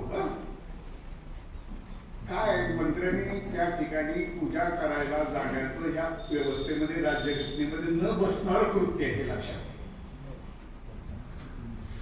सरकारला सगळे धर्म समान असतात. पण उद्या नमाज पडायला जावं लागेल. 27 तारखेला येत आहे मला, तिथं नमाज पडायला जावं, चर्चमध्ये जावं लागेल. पण हे चाललंय आपलं समजावून घेतच चाललेलं असतं. कधीतरी पाहता येतं, सगळे दर्शनवारी बंद होते आणि मग तो मंत्री काय करायला लागतो? पूजा करायला लागतो. हा प्रकार आजही चालू आहे महाराष्ट्रात. त्या मानवाच्या काळामध्ये जात असताना नामदेवाकडे आलं. नामदेवाला दिसलं सगळीकडे देव आहे. आणि मग नामदेवाच्या लक्षात आलं, तुकारामांनी पुढे सांगितलं, ते नामदेवाच्या लक्षात आलं की तीर्थी दोंडा पाणी देवर उकळा सज्जे. काय असतं ते? म्हणजे दगडाची मूर्ती असते, त्याच्यावर पाणी टाकायचं असतं, त्याची पूजा करायची असते. पण ती पूजा करायची असते हे आपलं आपण नाही करायचं. आपल्याला कळतं साधी गोष्ट आहे, पाणी टाकायचं. तर कुणीतरी लागतं. जलम समर्पयामी, पुष्पम समर्पयामी, हे आपल्याला कळतं ना. हे कशाला सांगायला लागतो? हे कुणीतरी सांगायला लागतं तिथं. आणि ही जो वर्ग तयार होतो, तो वर्ग चक्रधरानं सगळा हाणून पाडलेला होता. त्याचा परिणाम असा झाला, तुकारामाच्या अगोदर झालेला परिणाम लक्षात. एक राजाचा प्रधान आहे तो, हेमाद्री पंत, चातुर्वर्ण्याचा रक्षक आहे तो. आणि त्यांनी पाहिलं की आपली सगळी माणसं, आपल्या घरातल्या स्त्रिया सुद्धा या चक्रधराच्या पंथाला अनुसरायला लागल्या. आणि हा चातुर्वर्ण, हा हिंदू धर्म, हा वैदिक धर्म, हा वेदाचा धर्म, वेदाचा धर्म म्हणजे श्रेष्ठ धर्म आहे. पण आपण काय लक्षात घ्यावं सगळ्यांनी? आपण बाबूराव बाबू लक्षात घ्यावं. नाव ऐकलंय ना बाबूराव बाबू? काय सांगितलं त्यांनी? वेदाला म्हणते, हे माणसा, वेदाआधी तू होतास, वेदाच्या देवाच्या आधीही तूच होतास. तू सूर्याला सूर्य म्हटलं आणि सूर्य सूर्य झाला. तू चंद्राला चंद्र म्हटला आणि चंद्र चंद्र झाला. साऱ्या साधू संतांचं वारसं तूच घातलं. तुझ्या एवढा सृजनात्मक दुसरा कुठलाही झालेला नाही. माणूस मोठा आहे, ग्रेट आहे बरं का. पाण्याचा बुडबुडा नाही, काहीतरी क्षणबंधन टिकणारा असा नाही. तू ग्रेट आहे, मोठा आहे तो. आणि त्या माणसाचं मोठेपण जसं या कवितेमध्ये सांगितलं तसं चक्रधर सांगत होते की नाही, संपून टाकायचं. पण त्या वैदिक धर्मव्यवस्थेला हादरा बसतो म्हटल्यानंतर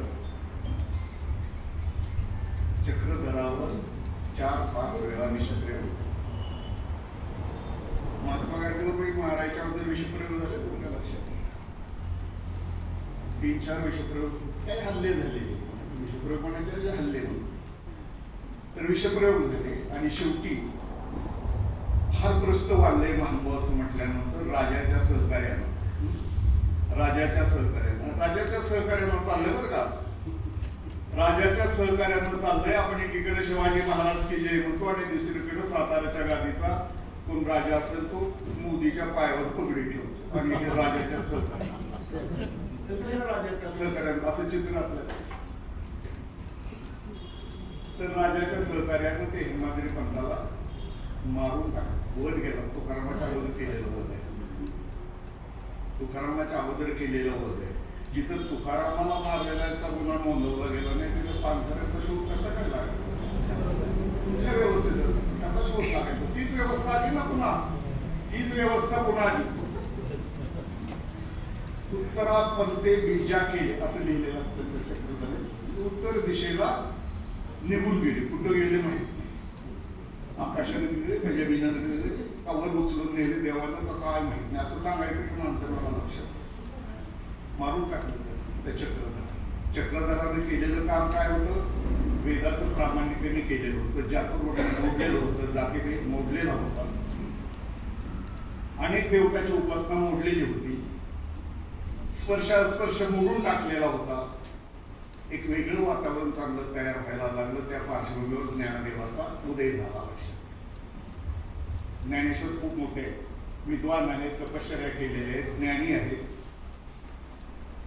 परंतु ज्ञानेश्वर इतके मोठे असून सुद्धा ज्ञानेश्वरांनी 2 गोष्टी केल्या त्या गोष्टी अतिरिक्त आहेत मी ज्ञानेश्वराची चूक काढायला बसलो नाही तर मी लक्षात घ्या काय केलं की ज्या व्यवस्थेनं तुम्ही संन्यासाची मुलं म्हणून ह्या मागण्याचा प्रचंड छळ केला प्रचंड छळ केला आम्हाला प्रायश्चित काय म्हणून विठ्ठल पंत रुक्मिणी त्यांच्या आई वडील यांनी मागणी ते प्रायश्चित किती झालं इंद्रायणीमध्ये जीवार्पण केला तरी त्यांना शुद्धीपत्र नाही आळंदीहून कुठे गेले पैठणला गेले पैठणला गेले तिथलाही काय चमत्कार झाला असा तो सगळा झाला शुद्धीपत्र नाही कधी मिळणार आम्हाला शुद्धीपत्र निवृत्तीनाथ म्हणत होते ज्ञानदेवा आपल्याला गरज नाही शुद्धीपत्राची काय गरज आपल्याला तू ज्ञानियाचा राजा आहे कसलं शुद्धीपत्र मागतोय तिथे नीट लक्षात घ्या मला काय सांगायचं कसलं शुद्धीपत्र मागतोय आणि प्रायश्चित्त काय म्हटल्यानंतर त्यावेळेच्या धर्मव्यवस्थेने काय प्रायश्चित्त सांगितलं ज्ञानेश्वराला की तुम्ही गाढवाची आणि कुत्र्याची पूजा करा हे मी अभंगातलं सांगतो बरं का तुम्ही गाढवाची आणि कुत्र्याची पूजा करा त्याच्यात तुम्हाला कधीतरी मुक्ती मिळेल इतक्या पद्धतीचा अवमान करणाऱ्या व्यवस्थेला ठोकर मारण्यायुक्त सामर्थ्य ज्ञानदेवाच्या तपश्चर्येत बुद्धीत होतं परंतु ज्ञानेश्वराला पुन्हा वर्णाश्रम धर्म टिकवायचाच होता पुन्हा वेदाचं प्रामाण्य टिकवायचंच होतं म्हणून त्यांनी काही मोडलं नाही त्यांनी स्वीकार केला या गोष्टी त्यासाठी त्यांनी एक गोष्ट केली वेद नाही डायरेक्ट सांगितलं भगवद्गीता सांगितली ती वेदाच्या पोटातून जन्माला ती भगवद्गीता सांगितली आणि ती भगवद्गीता सगळ्या इतके वर्ष म्हणजे पिढ्यानपिढ्या शेकडो वर्ष ज्या कष्टकरी दलित समाजाला वेदाचा अधिकार नव्हता त्याला ती गीता आपली वाटायला त्याला ती गीता आपली वाटायला आणि ज्ञानेश्वर सुद्धा उपेक्षित होता वाईट टाकलेला होता त्याने तेवढाच तो अधिकार दाखवला आणि गीता सांगितली मराठी भाषेची स्थापना केली ज्ञानेश्वर मी काहीतरी ज्ञानेश्वराचं मोठे पण पुढायला बसलेलो नाही मित्र मी फक्त तुम्हाला इतिहासाचा क्रम सांगतो मगाशी ज्या चक्रधराचा मी उल्लेख केला त्या चक्रधराच्या मानभाव पंथामध्ये स्ट्रिक्ट असा कायदा होता तुमचे अस्मात कस्मात मी नेनेगा ते संस्कृत तुमचं आम्हाला चालायचं नाही जे बोलायचंय ते मराठीतच बोला त्याच्या अगोदर सांगितलेलं होतं चक्रधराला अभिजात मराठीवाल्यांना चक्रधर नाही कळला आता त्यांना चक्रधर नाही कळलं तर आमर्षक आणि अण्णाभाऊ कुठं कळणार सांगायचं की ज्या मराठी भाषेसाठी त्यांनी प्राणाची बाजी लावली अशा शाहिरानं त्याचा उल्लेख नाही कधी त्या अभिजात मराठीवाल्याने एखाद्या साहित्य संमेलनाच्या स्टेजच्या सुद्धा जवळ येऊन दिलं नाही त्याला आपला इतिहास आहे आपला इतिहास असा उपेक्षेनं मारला जातो कष्टकऱ्याचा इतिहास नेहमी दडपला जातो आणि व्यवस्था अशी केली जाते की जो आपल्या विरुद्धचा इतिहास आहे आपल्या विरुद्धचा जो विचार आहे तो विचार त्यांच्याकडून आपण स्वीकारतो आणि आपला म्हणून आपण मान्य करायचा आपला म्हणून आपण मान्य करायचा आणि म्हणून फडणवीस बोलत नसतात कुणीतरी प्रसाद लाड बोलतो कुणीतरी निलेश्वराने बोलतो आपला विचार समजून बोलतो तो लादलाय त्याच्या डोक्यात घातलाय तो विचार हा विचार माझा आहे एक शास्त्र आहे त्याला अंतर्गत ग्रामसिद्ध तत्वज्ञान आहे की प्रस्थापिताचा विचार हा शोषिताच्या डोक्यात घालायचा आणि शोषिताला ज्याचं शोषण होतं त्याला असं वाटत जायचं की हा माझाच विचार हा माझाच विचार तर ज्ञानेश्वरांना मराठी भाषेचं किती सामर्थ्य आहे त्यामुळे असं अमृताला सुद्धा जिंकणारी मराठी भाषा आहे आणि आताच्या झालेल्या 10वीच्या का 12वीच्या परीक्षेमध्ये 10,000 विद्यार्थी मराठीच्या विषयात नापास झाले लक्षात 10,000 विद्यार्थी नापास झाले मराठी आणि जे मराठी भाषा प्रसार माध्यमात जे मराठी असतं ते भारीच असतं सगळ्या पद्धतीचं मराठी असतं भाषा जेव्हा अडचणीत येते का आपण एक दिवस बोलू शकत नव्हतो, आपल्याला शिक्षणाचा वेदाचा अधिकार नव्हता, ज्ञानाचा अधिकार नव्हता, अभिव्यक्त होता येत नव्हतं. ते अभिव्यक्त ज्ञानदेवानं करून दिलं, ते अभिव्यक्त चक्रधारानं करून दिलं, मग आपण बोलायला आता पुन्हा एकदा तो अभिव्यक्त होण्याचा काळ बंदिस्त केला जातो, लक्षात घ्या. कुणीतरी एखादी मुलगी काहीतरी लिहायला लागली त्या मोबाईलवर की तिला दिशा नावाच्या त्या मुलीला अटक केली जाते. मी सांगितलं 14 दिवसाची कोठडी लावून बघा, ते प्रकरण नीट समजावून घ्या. ते कुठल्या पक्षाचा सोडून द्या, पण अभिव्यक्ती स्वातंत्र्याच्या विरोधामध्ये आपल्याला याचा आवाज काय उठवायचा हा विचार आपल्याला करणं अत्यंत आवश्यक आहे, अत्यंत आवश्यक आहे. की तो आवाज आपला बंदिस्त केला जातो. तो आवाज ज्ञानेश्वराच्या काळात निर्माण झाला, परंपरा पुढे आली. बहिणाबाईंनी सांगितले की ज्ञानदेव पाया, पण वारकरी कोणते सांगतायत आणि ते सांगतायत म्हणून मी म्हणतोय असं नव्हे. त्यांची जी संशोधन आहे ती संशोधन सांगतायत की ज्ञानेश्वर हे नाथपंथाच्या परंपरेतून आलेले होते, ते वेदाच्या परंपरेतून आलेले होते आणि नामदेव मात्र भक्ती परंपरेतून आले. आणि भक्ती ही परंपरा महाराष्ट्रात पहिल्यांदा आलेली नाही. तिचा जन्म द्रविडस्थानमध्ये म्हणजे तामिळमध्ये झाला, तिचा विकास कर्नाटकात झाला आणि तिला सन्मान महाराष्ट्रात मिळाला. अशा अनेक राज्यातून आलेली ही भक्ती परंपरा. अलवार संत होते तामिळनाडू. डी राजाचा उल्लेख मगाशी केला बहिणी, आणि डी राजांचं ते पुस्तक आहे का महास्वाराचं, ते वाचत. त्याच्यात अलवार संत, अदुतीदास सगळे दिलेले आहेत. पेरियार अदुतीदास ही सगळी परंपरा तामिळनाडूची पहिली. तामिळनाडूतून ती महाराष्ट्रात आली. त्याच्यामध्ये सुद्धा संत होऊन गेले. ते संत आणि आपल्याकडचे संत उद्गार सारखे आहेत त्यांच्या लक्षात. त्या अलवार संताच्या नंतर ही परंपरा कुठे गेली? बसवण्णाकडे गेली.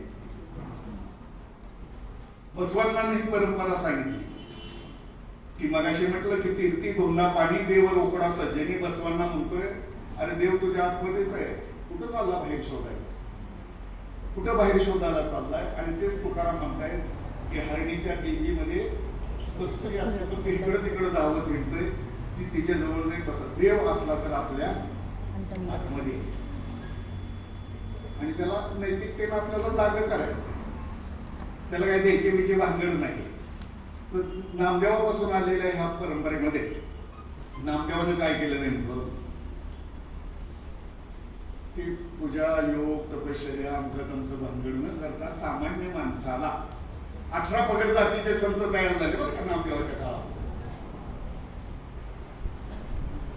सेना होता, गुरुबा होता, सावता होता, नरहरी होता, चोखा होता, पंखा होते, राखा होते. इतकंच नाही तर श्यामा नायकिनीची मुलगी कानोपात्रा होती. असे 18 पगड जातीतले संत तयार. त्याच्याकडे आपण लक्ष देणार का नाही? ही तळागाळातली माणसं होती, त्यांचा उद्गार आता त्यांना मिळाला. ती माणसं म्हणायला लागली एखाद्या दैनिकतेसारखं की देणं तरी किती तुमचं सांगा एकदा हिसाब किताब.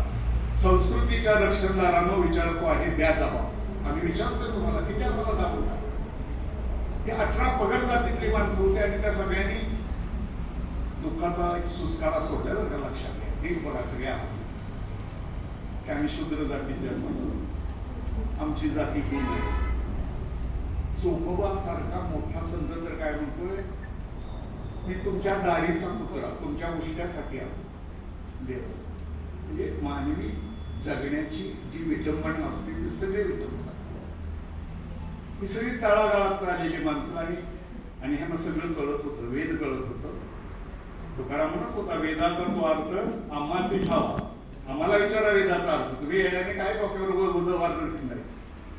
ज्ञानेश्वरांचं स्वतः सांगितलं की वेद श्रीमंत आहे, पण तेवढाच तो काटकसरी आहे. तो 3 लोकांपर्यंत गेला, शूद्राच्या दारामध्ये तो आला नाही. वेद हे ते शिक्षणाचं ज्ञानाचं प्रतीक होतं त्या काळात, लक्षात. आणि ते आलं नाही. नामदेवापासून ही परंपरा सुरू होती. नामदेव निघाले असे ते यात्रे. खरं ते नामदेव पंढरीतच राहणार होते, पण ज्ञानेश्वर म्हणजे चला आमच्या बरोबर तीर्थयात्रेला. नामदेवाला तीर्थयात्रा वगैरे वगैरे प्रकरण नामंजूर होत, पण नेलं पण आणि ते आपल्याला फिरत असताना ज्ञानेश्वराच्या लक्षात आलं की हे जग तर कशा करायचं, काय गरज आहे? किती माणसं जमा होतात ह्या नामदेवाच्या भाषणानं बोलण्याचं सांगणं. सगळं जगण्यातलं आपल्या नेहमीच्या जगण्यात. आता आपल्याला काय शिकवायला लागले? दगडूशेठ गणपतीच्या पुढं अथर्व शीर्षकात काय करायला बोलले आपण, आणि या सगळ्याकडे दुर्लक्ष करून कशी काय आपण क्रांती करणार? मी तुमच्यातलं नाही बरं का, मी काहीतरी शिकवायला आलोय, हे बरं उंच केलं म्हणून मी असं उंचीला कमी आहे म्हणून उंच गेले, दुसरं काय नाही. हे सगळं घेऊन आपण कसं काय जाणार क्रांती करत? हे आता तो निपटावं लागलं, सगळं एका वेळेला निपटावं लागलं. ते अवघड हे म्हणतात ते असं नाही चालत. म्हणून तर बाबासाहेब म्हणतो की आपल्याला चांगल्या अर्थानं, आपल्याला चांगल्या अर्थानं म्हणून कुठला सर्वहाराची तुमची तर भेटच झालेली नाही. तो गावाच्या बाहेर आहे, मानगोड्यात आहे, मारवड्यात आहे, तुम्ही तर तिकडं अजून गेलेलाच नाही. ते वाक्य वापरलं त्यावेळेला काय करायला लागलाय तुम्ही? आधी कळस आणि मग पायाला जायला. उलट झालं हे. अगोदर समाज दुरुस्त करा, अगोदर धार्मिकता, संस्था, ह्या सगळ्या गोष्टी दुरुस्त करा, तिकडे जा. ठीक आहे, मार्क्सवादाचे विरोधक वगैरे होते असं नाही, पुढचे लोक काय सांगतात ते सोडून द्या. तो त्यांच्या विवेकानंदाला त्यांच्या शिष्याने विचारलं की जगाचा आकार केवढा? तसं समजा अशी कल्पना करू की बाबासाहेबांना त्यांच्या शिष्याने एकदा विचारलं की जगाचा आकार केवढा? तर विवेकानंदाने उत्तर दिलं, ज्याच्या त्याच्या डोक्या एवढा. ज्याचं डोकं तेवढं त्याला थोडा आकार. म्हणून बारक्या डोक्याची माणसं सांगतायत मार्क्स आणि बुद्धाची झुंज लावतायत, मार्क्स आणि बाबासाहेबांची झुंज लावतायत. एकाच दिशेनं निघालेली ही सगळी माणसं आहेत, पण तिची एकमेकांमध्ये झुंज लावायची. आता तसंच होतंय. जरा की काय म्हटलं की हाके उडतोय, हाके काय म्हटलं की गोपीनाथ उडतोय, गोपीनाथ उठते, गोपीनाथ काय उठलं तर भुजबळ बोलतोय. सगळं एकमेकाच्या विरुद्ध हा गोंधळ चाललाय. आपल्याचीच माणसं आहे.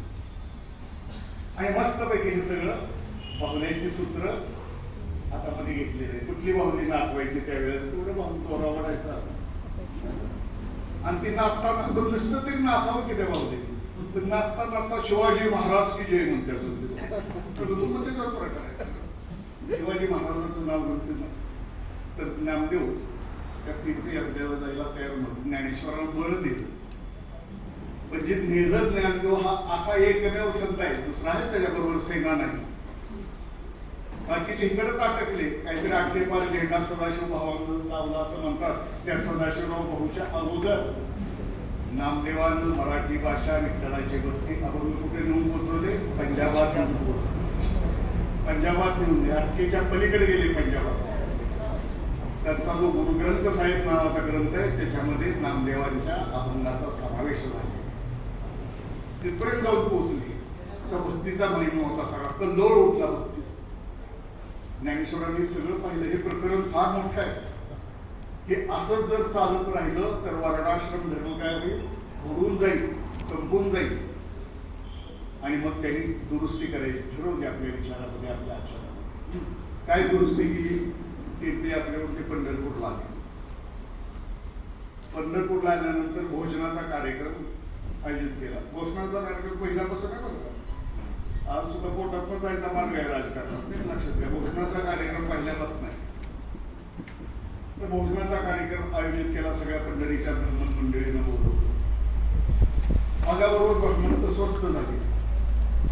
देव दलिताबरोबर बसलाय, चोकार संस्कार यांच्याबरोबर देव बसलाय.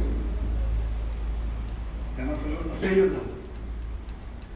समजावून सांगितलं ज्ञानेश्वर असू द्या. त्याच्यामध्ये येऊन गेला एकनाथ पैकीचा की ज्याने आमच्या मूळ दलिताचं मूळ कडेवर घेतलेलं होतं. आपल्याजवळचं पाणी त्याला पाजलेलं होतं. आपल्या वडिलाचा श्राद्धाच्या दिवशी तो दलिताला अगोदर जेवायला घातलं होतं. असं काही होतं. पण तरी सुद्धा चातुर्वर्ण्य काही त्यांनी मोडलेला नव्हता. आणि जेव्हा ज्ञानेश्वरांना सगळ्यांना बोलवलं आणि हे सगळे बघायला लागले, ब्राह्मण मंडळी त्यावेळेच्या भटजी मंडळीने पुरोहितशाहीला विरोध केला. सगळ्यात चांगला शब्द म्हणजे पुरोहितशाही. पुरोहितशाही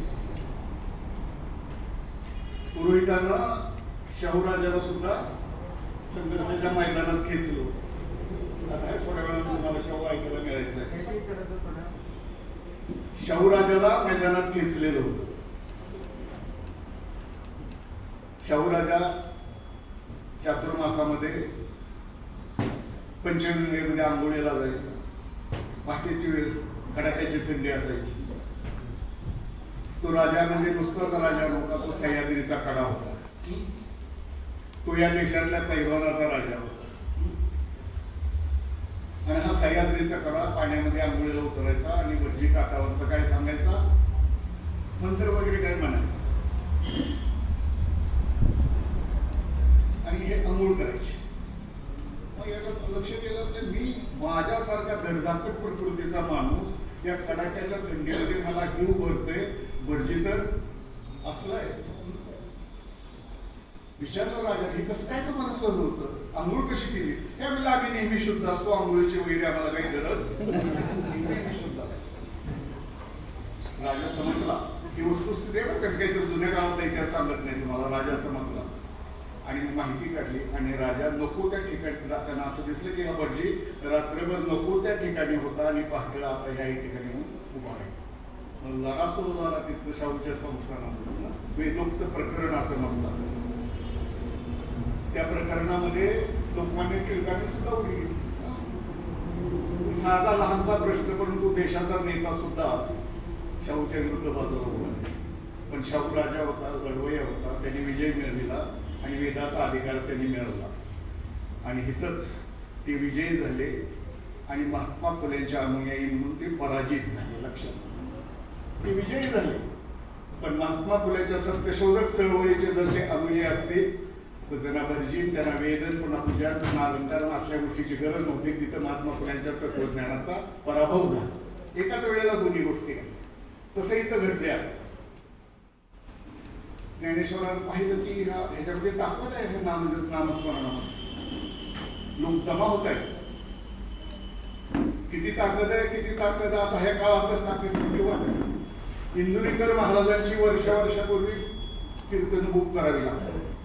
वर्षाची बरं, अगोदर वर्ष आणि डिपॉझिट भरावं लागतं राजा. तसं नुसतं बुक करून चालत नाही. काय असतील 5 लाख 10 लाख ते भरायचं आणि मग ती तारीख रिझर्व करायची.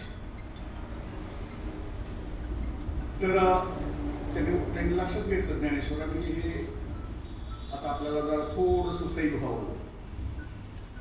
आणि त्यांनी सांगितलं तसं मिळून जाऊ, वाळवंटात टाकून नाचू, फिरू, तेवढ्या पुरतं सहीपणा केला. आणि पुन्हा एकदा मागच्या दारानं वारकऱ्याच्या परंपरेमध्ये वेद आला. जो वेद नव्हता तो वेद पुन्हा चातुर्वर्ण पुन्हा तिथं आला. पुन्हा नामदेवासारख्या माणसाला सांगावं लागलं की जमीन कसली बी असू द्या, तिथं तुळस उगवली म्हणजे तो पवित्र असते का, मी कुठल्याही घरातला असू दे, मी तो पवित्र आहे का, असं सांगावं लागलं. हा सगळा प्रकार पुढच्या काळामध्ये घडला. पुढे तुकाराम आला. शेवटी कळस आहे. तुकाराम, महात्मा फुले हे हातामध्ये आसूड घेऊन उभे राहिलेली माणसं आहेत. जे काही दुर्गुण असते समाज व्यवस्थेमध्ये, माणसाचे शत्रू नाहीत ते. समाज महात्मा फुल्यांचे निष्ठावंत असे ब्राह्मण सहकारी होते बरं का, लक्षात घ्या. सावित्रीबाईची त्या शाळेच्या संदर्भात काही ब्राह्मण सहकारी होते. ब्राह्मण म्हणून ते टीका करत नव्हते, ते त्या व्यवस्थेचे नेते, निर्माते, शास्त्रे, वाहक म्हणून त्याच्यावर ते टीका करत होते. पुन्हा एकदा तुकाराम आले आणि तुकारामानं पाहिलं पुन्हा काळ बदललाच आहे. मग रामदेवाच्या काळामध्ये देवदेवताची उपासना झाली, ती चक्रधरांना मोडून काढली. पुन्हा काळ गेला आणि पुन्हा मुस्लिमांची आक्रमणं झाली आणि पुन्हा अनेक लोक असे ब्राह्मण साधू पुरुष सुद्धा मुस्लिम सैनिक मुस्लिमाच्या दरबारामध्ये सेवक होते. आपला दामाजी बंद गेला, जमी जनार्दन गेला, अनेक जण तिथं जाऊन गेले. पण तिथे गेले नाहीत ते दोघे जण. माझ्या दृष्टीने मला फार महत्वाचे वाटते, ते गेले नाहीत ते दोघे जण. त्यातला एक नामदेव राजानं सांगितलं, ब्राह्मण जे मुस्लिम राजानं सांगितलं, तेव्हा जी गाय मेलेली आहे, गाय प्रकरण फार महत्वाचं आहे. जो नाही तेव्हा ही गाय मेलेली आहे, ती जिवंत कर, तुझ्यामध्ये ताकद असेल तर जिवंत कर, नाहीतर तुला मुस्लिम धर्म स्वीकारावा आणि तू नाही स्वीकारला तर तुला मारून टाकेल. नामदेवाची आई रडायला लागली, स्वीकार बाबा धर्म, कशाला पंगडीत पडायला. नामदेवांना आपले जे काही तर सामर्थ्य असेल पणाला लावला, हे घेतला, अर्थ लक्षात घ्यायचा आणि ती गाय जिवंत केली. म्हणजे मरणाच्या दारातून नामदेव परत आला ती निष्ठा होती धर्मावरची खरी बरं का. आणि अशीच निष्ठा कानोपात्रानं दाखवली की जी वेश्याची मुलगी म्हणून तिला हिनवलं गेलं, अत्यंत रूपवान होती, अत्यंत सुंदर होती, मंगळवेड्याची. तिच्या रूपाची कीर्ती बिदरच्या बादशापर्यंत जाऊन पोहोचली आणि बादशाने आपले लोक पाठवले तिला घरी घेऊन या म्हणून. ती म्हणली नाही, मी येणार नाही, मी माझ्या विठ्ठलाच्या दारातच राहील आणि विठ्ठलाच्या दारातच ती मरण पावली. म्हणजे सत्तेच्या लोभाला न करणारी ही माणसं होती, ती तिथंच मरण पावली, मी येणार नाही तिकडं. हा जो काही बहुजनाच्या संदर्भातला जो विचार होता, आचार होता, तुकारामानं त्याची झेप घेतली आणि तुकारामानं फासोड घेतलं. माणूस तपासायला सुरुवात केली. आज ज्याचं प्रश्न वाढलंय तो तुकाराम आपल्याला सांगतोय, ऐसे कैसे बंधू भोग भोगुनी म्हणती साधन, दाऊनी वैराग्याच्या काळा अंतरी विषयाचा सोहळा. कॅप्टन अशोक खरात असा तयार होत असतो राज्याच्या काळामध्ये वाढत गेले. कसले आहेत हे बंधू वैराग्याच्या काळात? कुठपर्यंत चालत म्हणतो तो नाटक, माझ्यावर ताकद आहे. मला जशी मुक्ताची ताकद सांगितली तसं तुकाराम म्हणतोय, जोवरी जोवरी माळ मुद्रांची भूषणे, असं गंध असतो इकडे गंध असतो, जोवरी जोवरी माळ मुद्रांची भूषणे जवळी तुकयाचे दर्शन झाले नाही. जोपर्यंत तुकारामाची गाठ पडत नाही तोपर्यंत नाटक चालू होतं. एकदा तुकारामाची गाठ पडली की हिरा तो हिरा आणि गारगोटी ती गारगोटी ही सिद्ध केल्याशिवाय राहणार. नीती सांगितली त्यांनी, जोडून या धन उत्तम विचारे उदास विचारे विचारे. त्यांनी काही संन्यास घ्या, घरातनं पळून जा, बायका पोरून असलं काही भांडण सांगितलं. करा आपलं काय असेल प्रपंच करा, प्रपंच करा. आणि ज्यांनी प्रपंच करा केलाच नाही ते रामदास पुन्हा सांगतात की प्रपंच करावा नेट आहे, प्रपंच करावा नाही. मोदी सुद्धा सांगतात की ज्यांनी प्रपंच केला नाही ती माणसं सांगतात की प्रपंच कसा करावा. प्रपंच कसं करावा ही माणसं आपल्याला सांगते. तुकारामानं नीती सांगितली, चांगल्या विचारानं धन मिळवा. वृक्षवल्ली आम्हा सोयरे बनत आहे.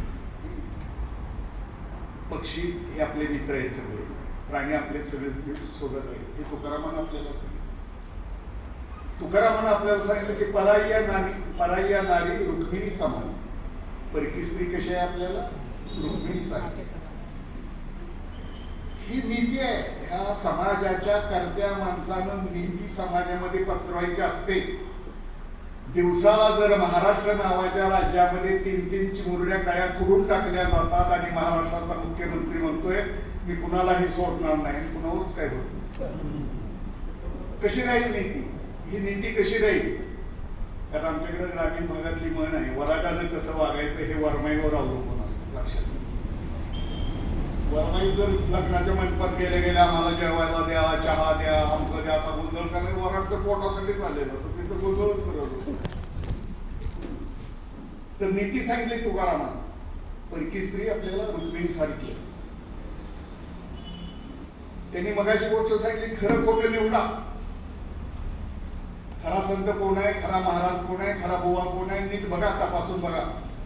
मला सांगितलं मी तुम्हाला, विंचू देवाऱ्यावर आला, माळ घातली म्हणून त्याची पूजा करू नका. विंचू देवाऱ्यावर आला, देवपूजा नावडे त्याला. त्याचे पायतानाचं काम आहे, ते पायतान हाणायचं, त्याची पूजा करायची. ही नीती आहे. ही सगळी नीती ही मी का सांगायला लागलो तुम्हाला? शेवटी मी थोडस हे सगळं सांगायचं आहे आपल्याला आपल्या किसान सभेच्या माध्यमातून खेड्यापाड्यात. स्वामीनाथन आयोग तर सांगायचं, तर त्या स्वामीनाथ आयोगाकडे जाण्यासाठी माणसाची डोकी तयार करायची असेल तर खेड्यापाड्यामध्ये हे चित्र आहे, हे चित्र सुद्धा त्यांना सांगावं. व्यसनाधीनता आहे. तुकारामानं संत परंपरेला पराक्रमी असा वारसा दिला. कारण त्याच काळात शिवाजीचा राज्य स्थापनेचा उद्योग चाललेला होता. हे सुद्धा लक्षात घ्या. काहीतरी भांडणं लावण्यासाठी मी सांगतोय अशातला भाग नाही. इतिहास सांगतो मी तुम्हाला की 1674 पर्यंत रामदासाची आणि शिवाजी महाराजांची भेटच झालेली नव्हती. तेव्हा गुरु असायचं काही कारणच नाही. एवढी गोष्ट आहे, गुरु असायचं काय कारण? 1674 ला तर शिवरायांना राज्याभिषेक केला, स्वराज्य तयार झालेलं होतं सगळं.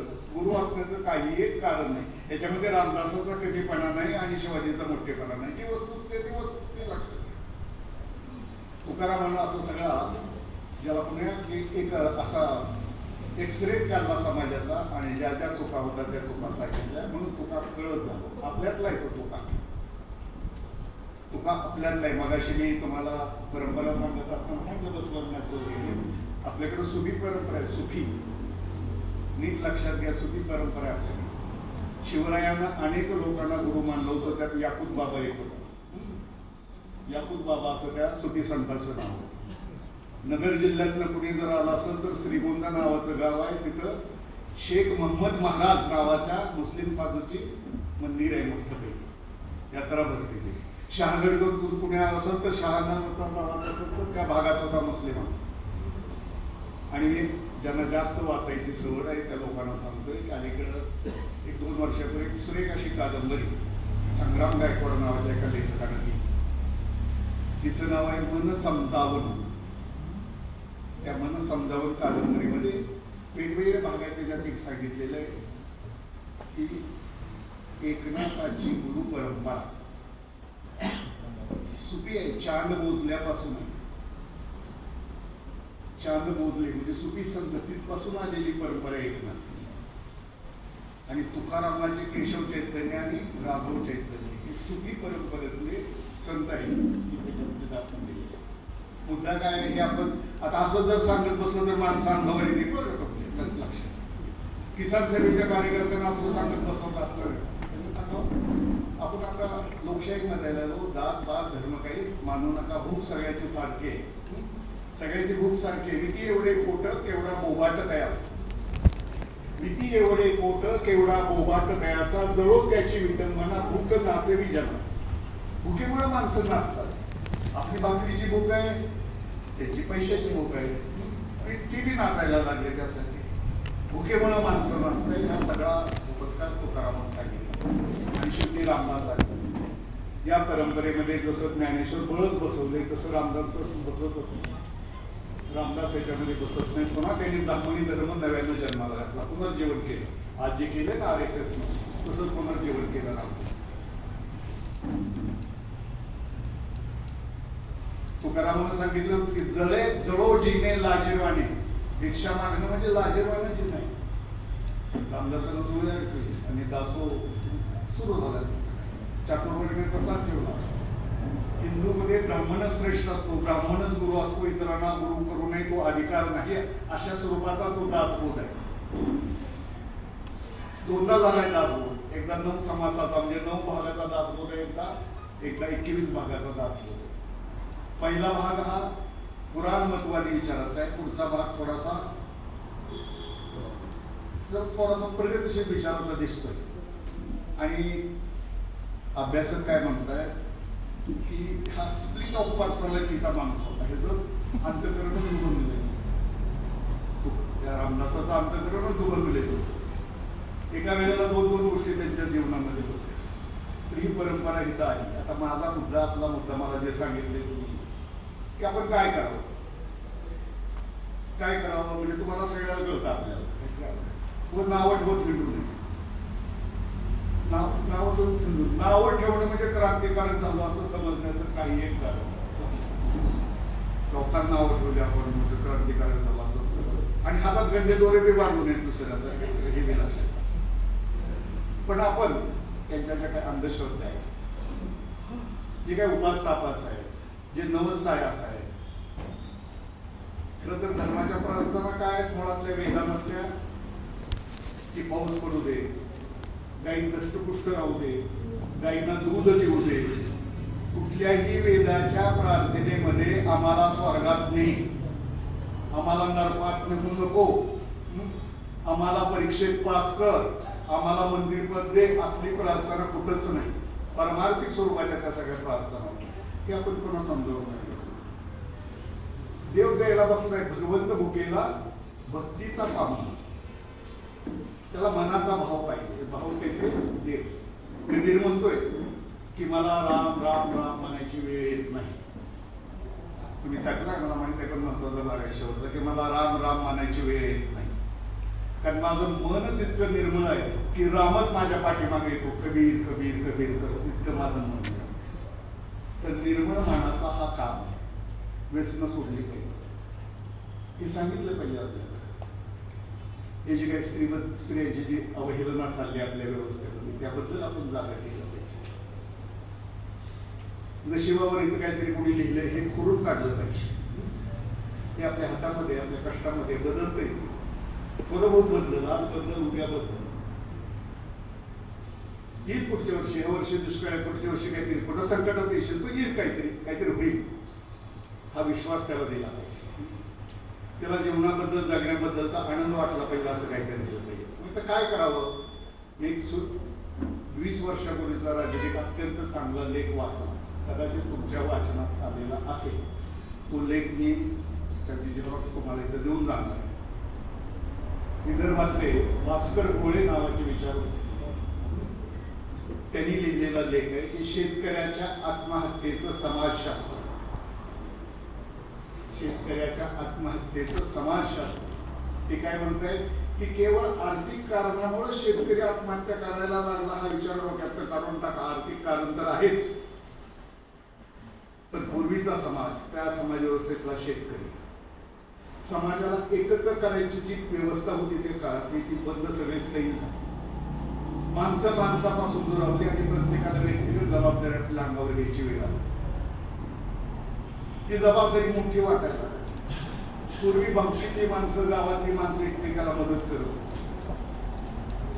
दुखलं भागलं त्याच्या मदतीला धावून येत, शेतातलं काम आणलं त्यासाठी धावून येत होती. आता ते सगळं मोडून गेले.